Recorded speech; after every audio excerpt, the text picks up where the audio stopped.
AVS Media Demo. Papa Hotel Lima Echo November radio check. Papa Echo November, good afternoon, read you 5. Good afternoon, read you 5 as well, Papa Echo November.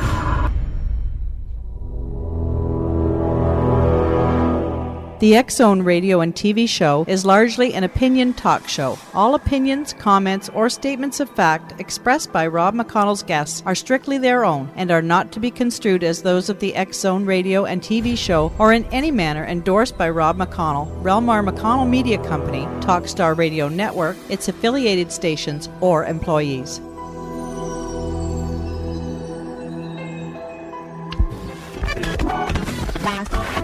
All Hit Radio.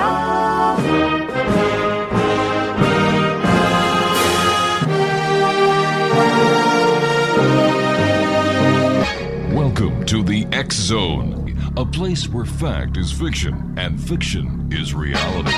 Now, here's your host, Rob McConnell.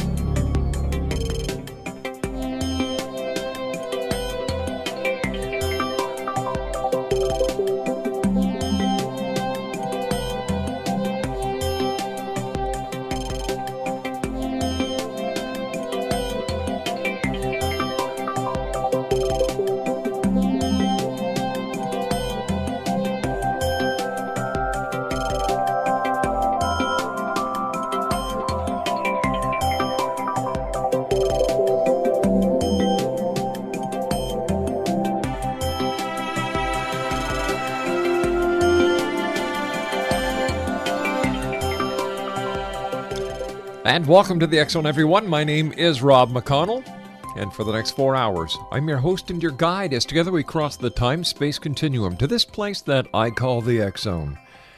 It's a place where people dare to believe and dare to be heard. It's a place where fact is fiction and fiction is reality. And the X-Zone comes to you Monday through Friday from 10 p.m. Eastern until 2 a.m. Eastern on the Talkstar Radio Network, X-Zone Broadcast Network, UK High Definition Radio, Euro High Definition Radio, Star Cable, and our broadcast affiliates right across Canada, the United States, Central America, the Caribbean, South America, the Pacific Rim, Asia, India, Africa, and Europe. Our website, www.xzoneradiotv.com. And if you'd like to send an email, xzone@xzoneradiotv.com. X-Zone Nation, I'm very proud to have my next guest with us. Her name is KATHLEEN Marden. We've had the pleasure of having KATHLEEN on the show before. We're going to be talking about extraterrestrials, UFOs, and alien abductions this hour. KATHLEEN is a very well-known UFO abduction researcher, author, and lecturer with 23 years' experience in the field. She is MUFON's Director of Abduction Research and Florida MUFON's Director of Abduction Studies. For 10 years, Kathy volunteered as MUFON's Director of Field Investigator Training. In 2012, she was presented with MUFON's Ufologist of the Year Award. She earned a BA degree in social work with honors from the University of New Hampshire in 1971 and participated in graduate studies in education while working as a teacher and education services coordinator. Now, she is also a certified hypnotherapist. Her interest in UFOs date back to September 20th, 1961, when her aunt, Betty Hill, phoned her nearby home to report that she and Barney had encountered a flying saucer in New Hampshire's White Mountains.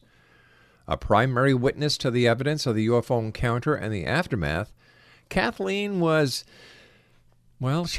given intimate knowledge of the Hills' biographical histories, personalities, and the previously unpublished historical files pertaining to their sensational story.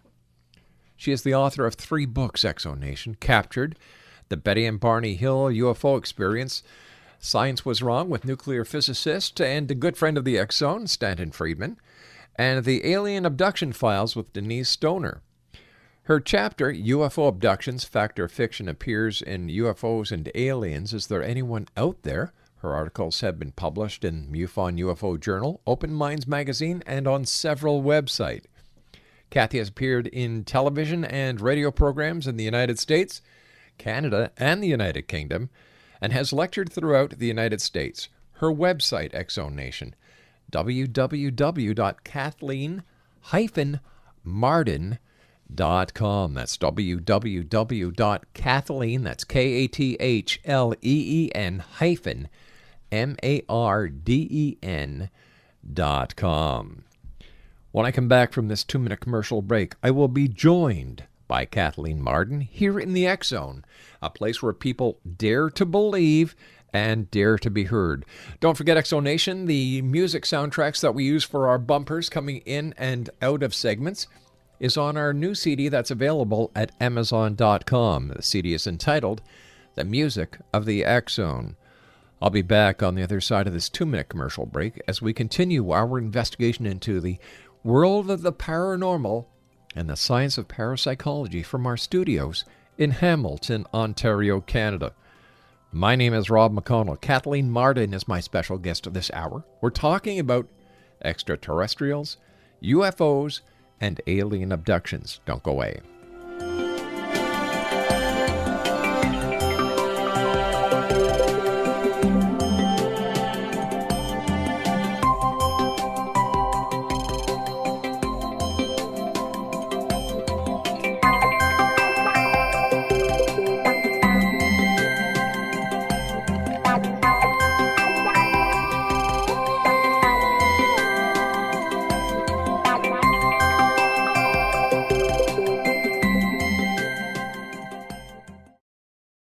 You're listening to the X Zone Radio Show with my good friend, Earthling Rob McConnell, live and around the world on Talkstar. www.xzoneradio.com.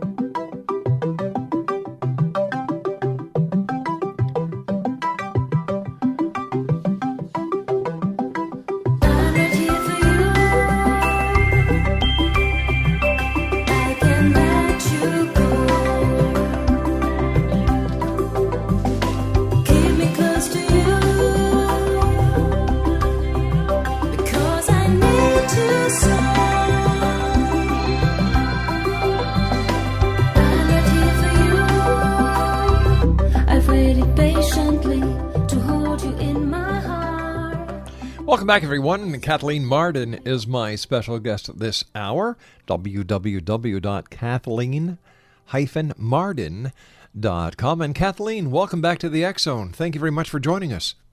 Well, thank you. It's great to be back.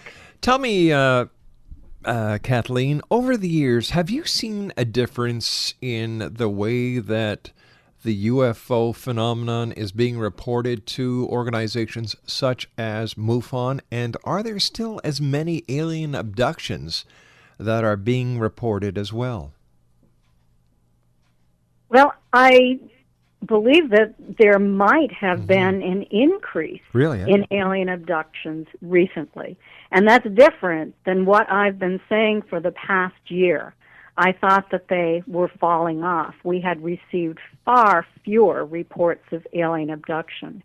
But within the past month to month and a half, we have received numerous reports, and some with good physical evidence to go along with them. This is a pretty exciting time for the people who are investigating UFO abductions. It's almost as if the ETs went away on vacation or back to their planet and changed crews, and now they're back again.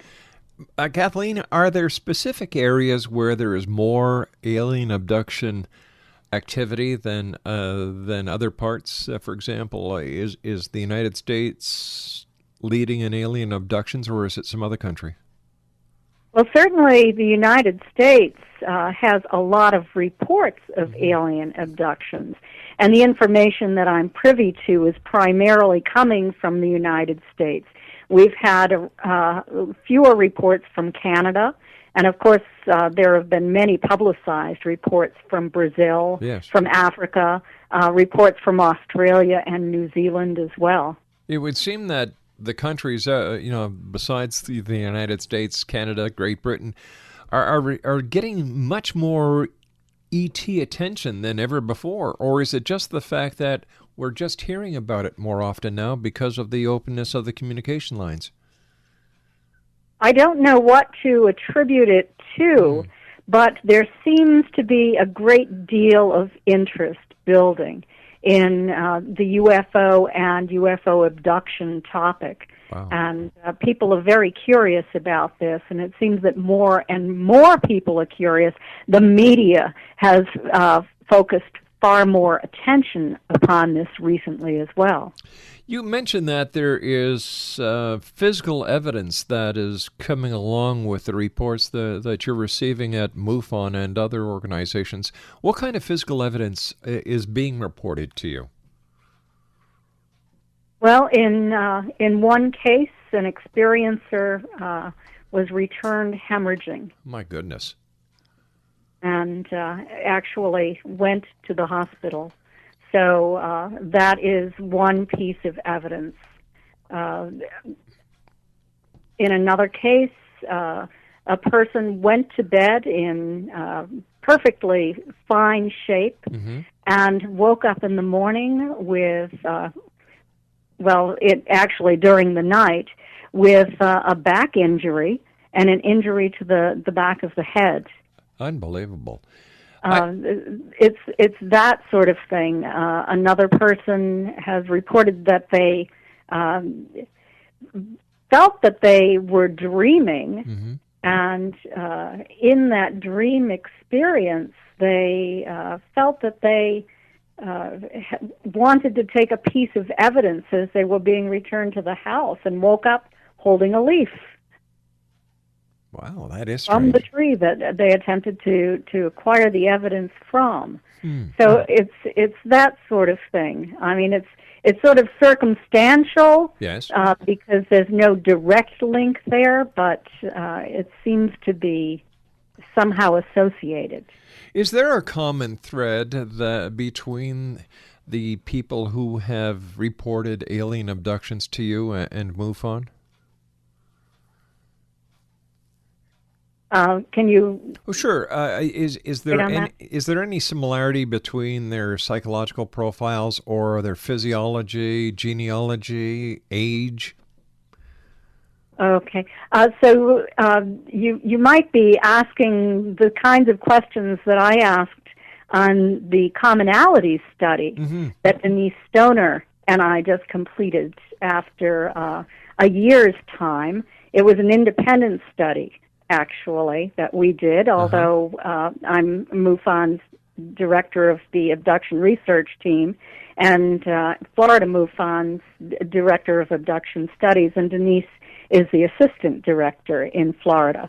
And we did find 23 commonalities among abduction experiencers. It was a 50-question questionnaire project, 45 questions, I should say. And it was divided into a number of different areas of questioning.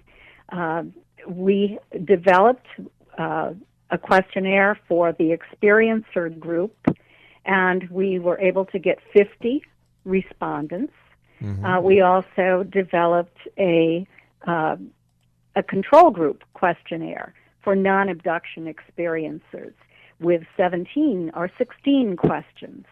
And we were very pleased to be able to identify these 23 commonalities.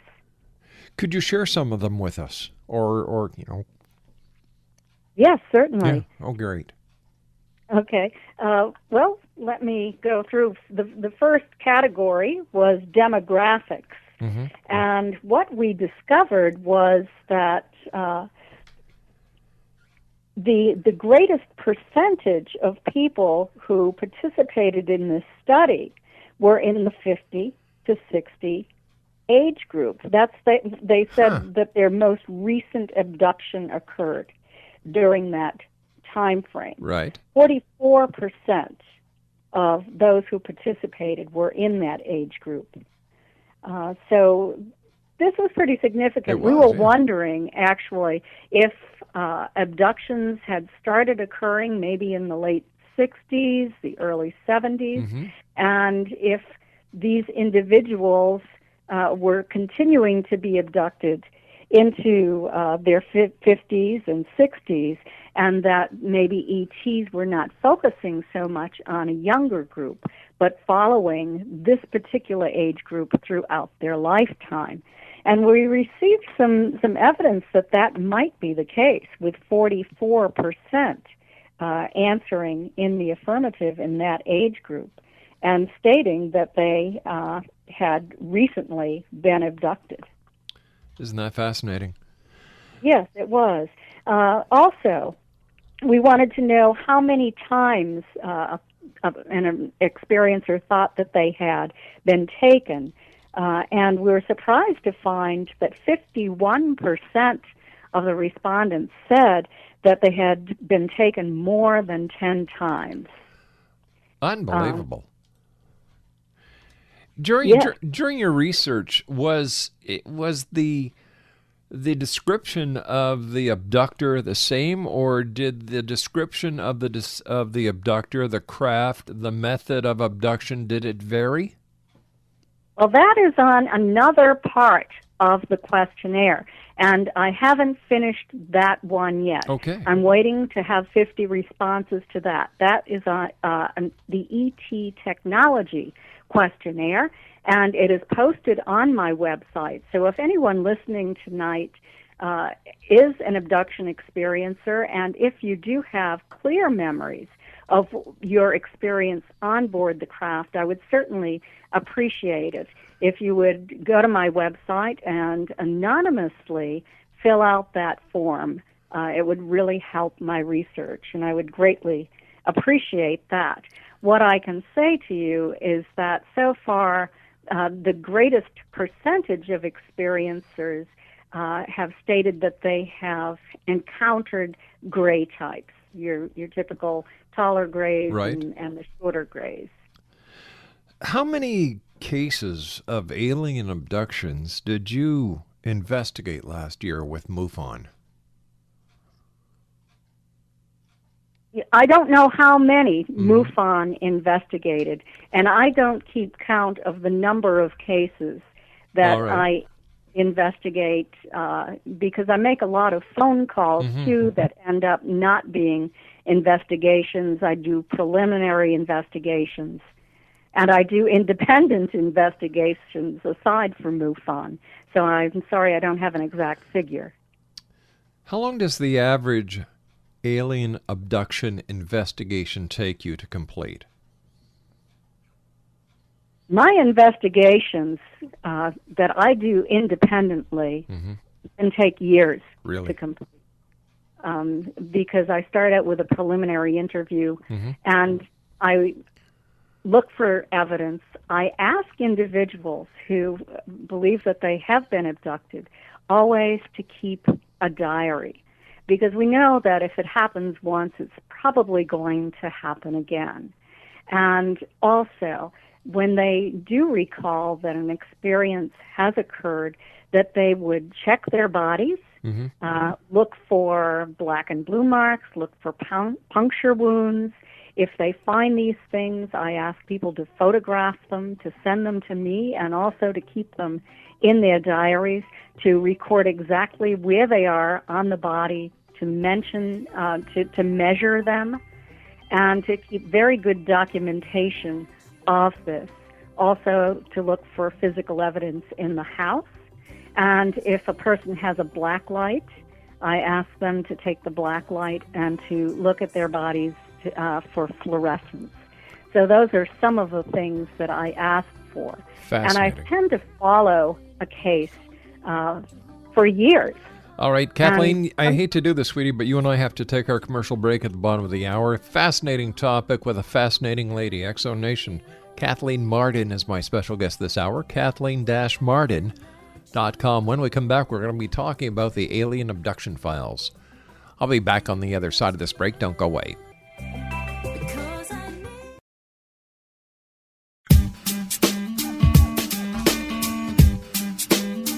You're listening to the X Zone Radio Show, live and around the world on the Talkstar Radio Network, X Zone Broadcast Network, UK High Definition Radio, Euro High Definition Radio, and Star Cable. Our toll-free telephone number worldwide is 1-800-610-7035. Our email address, xzone@xzoneradiotv.com. On MSN Messenger, xzoneradiotv@hotmail.com. And our website, www.xzoneradiotv.com.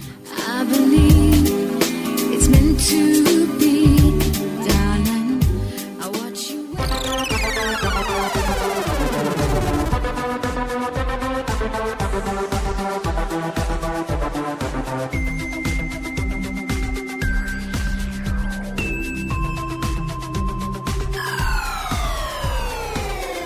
Everybody ask me what will be. Everybody wants to know from me. They're just asking, never listen to what I say. Welcome back, everyone. This is the X Zone. My guest this hour is Kathleen Marden.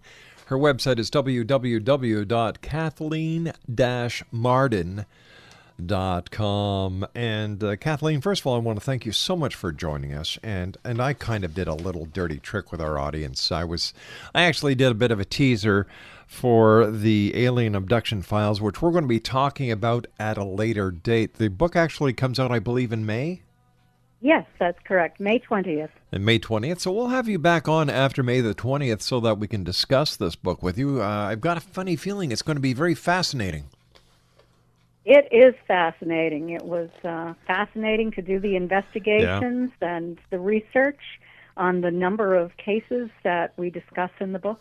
Well, thank you very much for coming on tonight. Well, let me take you back a little bit in time to the time that your Aunt Betty Hill and Barney had their alien abduction. Can you tell us about it from the standpoint of the family member that was very close to them? I absolutely can, yes. I was 13 years old when they were abducted. And Betty and Barney were highly respected members of the community. They were honest people, churchgoers. Yep. And Betty was a social worker. Barney worked for the post office, but they were also very committed to social programs, set up the Rockingham County Community Action Program. Barney was very active in civil rights, as was Betty. And the last thing on their minds was UFOs. And they went on a short vacation. They went up to Niagara Falls and to Montreal and returned home. Betty called my mother the day that they returned home and told her that she and my uncle had had a close encounter with a flying saucer the night before. And this was really fascinating to us. But Betty was also very concerned that it had been so close to them that she was afraid that they had been exposed to radiation and worried about the health effects that it could have on them. And Barney really was distressed, it seemed, by all of this. He wanted just to forget about it. He thought that no good could come of it. And when Betty would come and talk to us about it, he would often go across the street to my grandparents' house or walk around to the farm instead of being there to discuss it. It was something he didn't really want to think about. And I think it was because he actually observed the non-humans on the craft and felt very, very threatened as this craft hovered only about 100 feet away from him. You know, here we are several years later. You are one of the world's leading researchers when it comes to alien abductions. How different would you have conducted the investigation into the abduction of your aunt and uncle? And do you think that your investigation would have revealed anything different? Well, first of all, I want to state that I don't want to criticize the original investigators. Yeah, we that's have understood, to remember that this was the first case of alien abduction investigated. Definitely. And Walter Webb, who was the investigator, is a terrific investigator. And he has told me that he would do it so much differently if he had known than what he knows today. But, the first thing that we would do is get there as soon as possible and look for the physical evidence. Betty's dress was one item of physical evidence. If we had had that immediately and sent that to a scientific laboratory, maybe we would have gotten more information than we have gotten. We know that there was a 2-inch tear at the top of the zipper, that the stitching was torn, the thick zipper fabric was torn, the lining was torn from waist to hemline, and the hem was torn down on one side. But we had that pink powder, too, that blew away when Betty hung the dress on the line. If we had known about that dress immediately, we could have preserved that pink powder. We could have kept Barney's shoes for analysis before he wore them over and over again for yard work. We could have tested the trunk of the car for those shiny magnetized spots on the trunk. And also watched Betty and Barney throughout very closely, stayed in constant contact with them, have driven to the scene very early on, to have measured the distances. And we have the computer now, so we have MapQuest. It makes it so much easier to do an investigation today than it was then, to find out exactly what the weather was, what the prevailing winds were. There's so much information that I was able to get for my investigation of the Hill case that wasn't available readily back in 1961. Back in 61, were there any marks on either Betty or Barney that would have shown that they were actually probed, or was there any other evidence of a physical exam on either one of them? Betty didn't remember marks on her body, but she didn't look for them either. Now, Barney had very sore shoulders, he said. So it was just the muscle soreness on his body. When the idea of alien abduction was actually brought up to them or by them, was there any physical or any medical testing done? For example, was there any blood work done, urine blood work, any blood work done? Was there anything done in a lab, a medical lab? No. It took a month for Walter Webb to get up to Portsmouth. He wasn't anticipating an abduction. He thought that it was just a UFO sighting. Yeah. And so he didn't rush up. And, if today everybody knows about abduction, Betty and Barney, if it had happened today, would have been able to report it immediately. And all of those tests could have been done. Psychological tests could have been done right away. Lie detector tests on both of them could have been done right away. Hindsight is 20/20, isn't it? Yes, it certainly is. And you have to look at it with that perspective that this was the very beginning. That's right. Tell me, during the hypnosis that was done, was there anything that just blew the hypnotist away? And when Betty and Barney were privileged to the information that was discovered under hypnosis, how did they react? Well, the hypnotist, I think, was blown away by what he was hearing and the fact that Betty and Barney were describing exactly the same things. Yet they were being hypnotized separately. Right. They had amnesia for what had occurred to them, and he reinstated amnesia at the end of each session. So there was no way that they could share that information with each other. They simply didn't remember what they said. And I could hear his voice on the hypnosis tapes as I was listening to them, and I've probably listened to them at least 20 times now. But he would just say, "It can't be," to himself, under his breath or in a very quiet sort of voice, that he just couldn't understand how this event that in his mind was impossible could be happening to these two people, and they were describing the same thing. Tell me, Kathleen, in subsequent investigations into what we all know as the Hill case, was there any investigation into radar tracking in that area, or were there any other reports of UFOs? Were there any other witnesses that could collaborate what your aunt and uncle reported seeing? Okay. Well, initially, right away, Betty and Barney called Pease Air Force Base and spoke to an officer at Pease Air Force Base and filed a formal report. The interesting thing was that there was something on the radar target that night. Now, when I did my research, I looked into other radar facilities in the area to find out if anyone else had anything.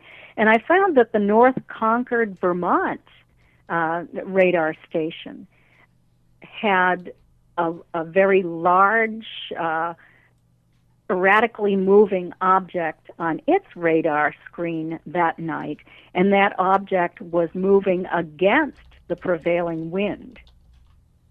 And I found that was very interesting. It was an interesting coincidence that was picked up in Vermont. The other one was picked up in Newington, New Hampshire. Also, in terms of other witnesses, no one came forward that I'm aware of to report that they observed the UFO that night. But when I was visiting Betty, and this was about the year 2000, I would say, she was on the telephone with a man who said that he was a truck driver and that he had observed the UFO that very night that they observed it. But he didn't want his identity known. In fact, I gave her a piece of paper and a pen, and I was encouraging her, please get the information. Here I am, a UFO investigator. I wanted to get in touch with him and take his report. But he wanted to remain anonymous. He did not want a formal report taken. So, unfortunately, I didn't get that. I do have newspaper articles from that area of New Hampshire in that same time frame where other people had UFOs come down and hover over their cars. And in my continuing investigation, I have also received 2 landing reports of UFOs in that same general vicinity in a similar, very close time frame. What does it feel like knowing that you and your aunt and uncle forever will be part of UFO history? Well, I think that it's extremely important to UFO history because someday the truth is going to be told. What do you think the truth is? That we are being visited by probably several extraterrestrial civilizations. I think that they are studying life on Earth and collecting samples of life on Earth and abducting human beings. And, there's a widespread denial of this, but I have seen enough evidence in order to feel convinced that this is actually occurring. And I think that someday people like Betty and Barney, who have been so criticized and who have been the individuals who have had terrible things said about them, who have been lied about, who have been demonized. I think that it will be wonderful for me if they are vindicated. And for my family as well. Let me ask you this question. We're going to be going to a commercial break very shortly, but with all the experience you have, all the investigative work you've done, all the witnesses that you've spoken to over the years, including the great work that you've done subsequent to your aunt and uncle's abduction, do you believe, or let me rephrase that, do you feel that the extraterrestrials that are visiting us pose a threat to mankind? I personally don't believe that they pose a threat to mankind. Many, many individuals that I speak with believe that they do.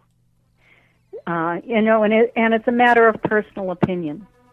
Well, my opinion. I trust your opinion because you're at the very forefront of the investigation into this phenomena, and I just hope that one day there will be the physical evidence that so many are hoping for. And to hear you say that your aunt and uncle were basically victimized or ridiculed, I think that is so wrong. I agree. I'll be back on the other side of this commercial break with my very special guest this hour, Kathleen Marden. Her website is www.kathleen-marden.com. My name's Rob McConnell. This is the X Zone. Don't go away.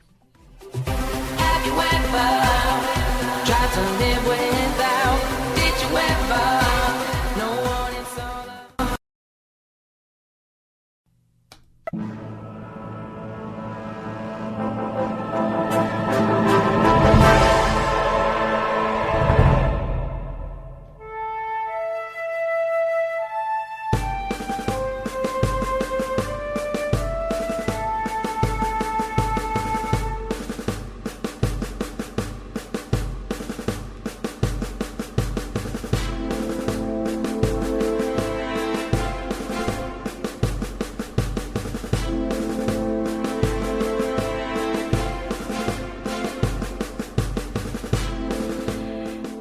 Exonation, my very special guest this hour is Kathleen Marden. Her website is www.kathleen-marden.com. First of all, Kathleen, I want to thank you ever so much for joining us. And I believe your dad is at your home and that he's celebrating his birthday in the next couple of days. So from everyone here at the X Zone radio and TV show to your dad, a very happy birthday. Oh, thank you. I know he'll appreciate that. He's turning 90. God bless him. Let's get back to the study that you did. We've got about 3 minutes left. Was there anything that just blew your mind when it came to the alien abduction scenario? There was in the statistical evidence that I have here. You normally think of nowadays people are taken and they're alone. So one of the questions we asked was anyone with you when you were taken or visited. 76% said yes. Wow. And 62% said that they recalled the experience. We wanted to know, you think that most people are recalling this through hypnosis, but that is not what we found. 88% had conscious recall for their abduction experience, at least part of it. 56% through dreams, in addition to some conscious recall. And it was only 38% through hypnosis. So that was surprising as well.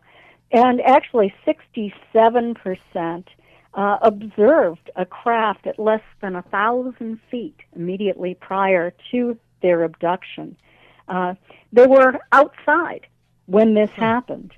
So this was very surprising to us because we were expecting to find far more people being taken from their bedrooms. But what we found is that originally they were probably taken from an external environment and then visited over and over again and taken from inside their homes later on.